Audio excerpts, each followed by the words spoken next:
How to find ATM or branch locations within the Alterna's website or application.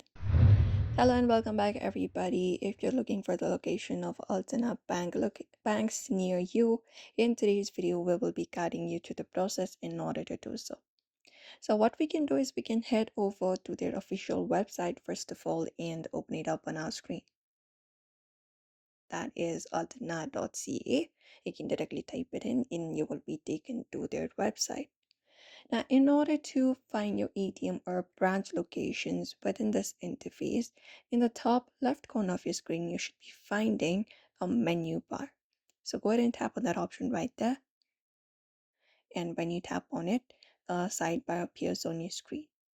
Here you should be finding different options for creating a personal account or business, wealth, about the banking itself. You can look out for those. Since we are looking for branch locations, you can find an option called find us within this menu right here. So find it up and tap on it, and then once you tap on it, you will be taken to this page right here where you can find a branch or ATM using their official website.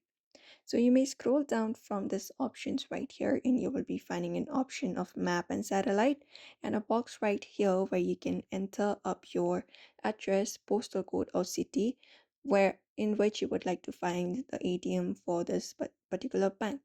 So here in this box you can just go ahead and type in, for example, let's say this is the location. When you go ahead and type in the location, it will show you the branch and ATM. You can filter it out and show you filters, and when you scroll you should be finding the location here. So we have one here in this location. You can use your two fingers in order to move. The one with these pins right here, the gray pins on your